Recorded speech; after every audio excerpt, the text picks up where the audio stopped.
I let that one pass. I'll go.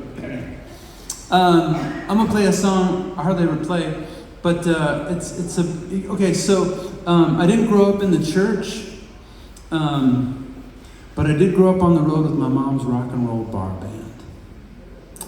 And what that looked like is we'd haul all the gear into this old converted school bus, and we'd drive all around Minnesota and the Dakotas and Iowa, and we'd roll up to the corner bar in Alexandria, Minnesota, let's say, and haul all the gear in, and then my mom would take the stage and sing the hits of the Doobie Brothers and Heart and the Eagles, and she'd stick me on a stool at the bar so she could keep an eye on me while she was working. And so there I was, a 5-year-old, just kicking it back at the bar. And I had my bottomless glass of root beer. So, I hated the smoke. I complained about the smoke all the time, but I did have my bottomless glass of root beer and my Star Wars action figures, and the waitresses adored me. It was a good life. And I was growing up around music, and the truck drivers who were there would hang out with me. I imagine maybe because they missed their own kids, because they were on the road. And they would talk Star Wars with me and teach me how to play pool, and I think a lot of those things are probably illegal in 2024, but it was the Wild West in the 70s, man. We didn't even have seatbelt laws, so it was...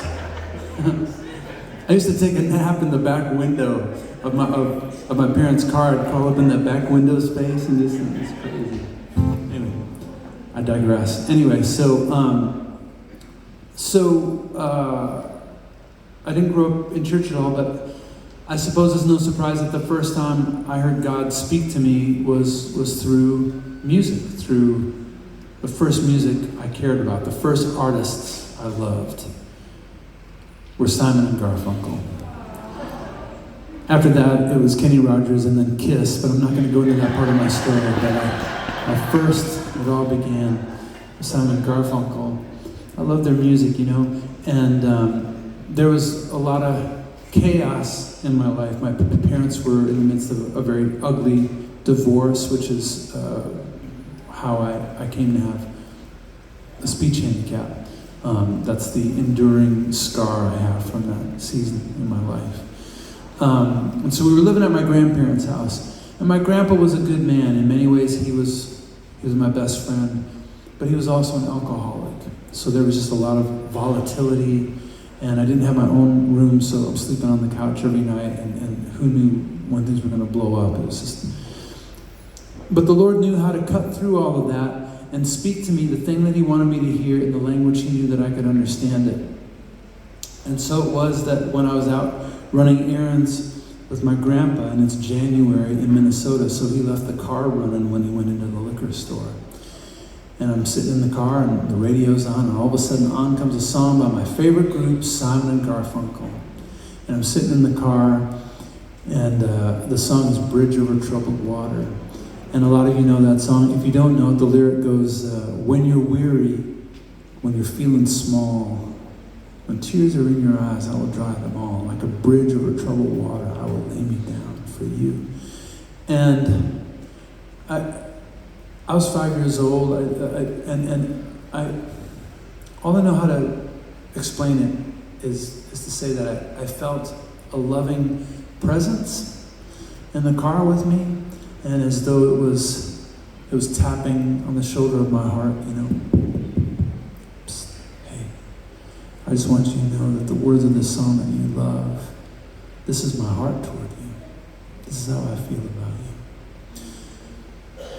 And I believed it, and I didn't have the language to say that I believe God spoke to me, because no one was talking to me about God. For sure, no one was talking to me about interpreting songs spiritually, so I can only guess that it was an authentic experience of hearing the voice of the Father heart of God, right?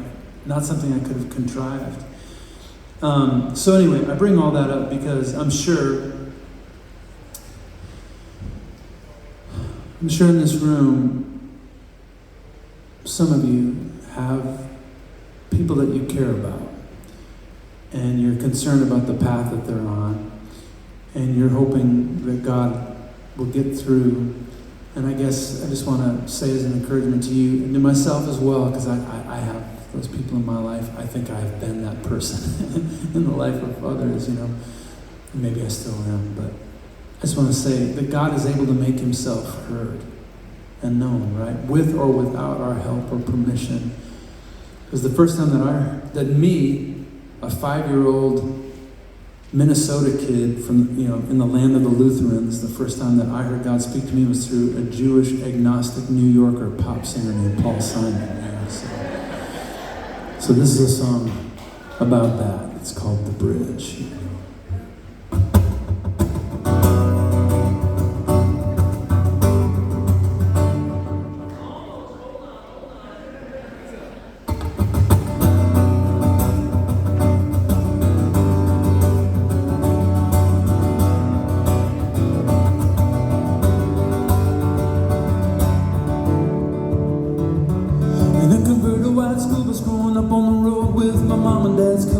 I would go all over Minnesota. I was 5 years old in small town dive bars, coughing on smoke.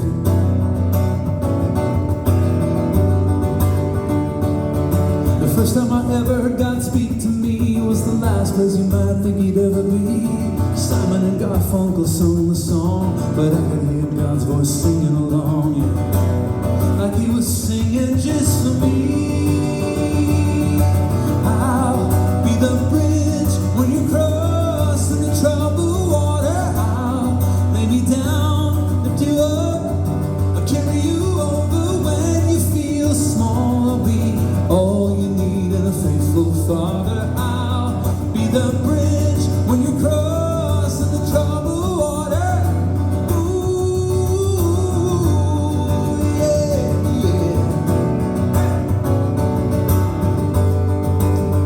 I remember Quincy Jones in an interview saying music is the voice of God. I think it's true, cause so many times he spoke to me through a lyric and a rhyme and a melody. And it's so strong when the right line, when the right song breaks your heart open at the right time, and it feels like it was just what you needed to stay alive. The first time I ever heard God speak to me was the last place you might think he'd ever be.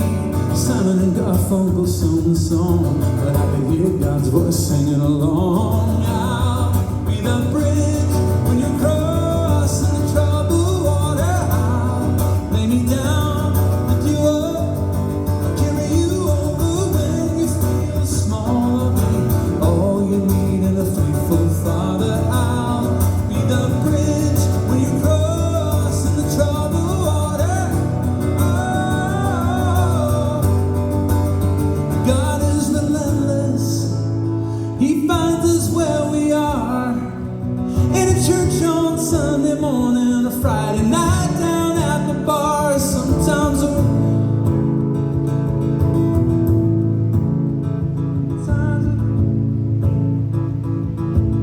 okay, I got it. Sometimes a whisper, sometimes a lightning bolt, sometimes a kind voice in a pop song on the radio, singing when you're weary, feeling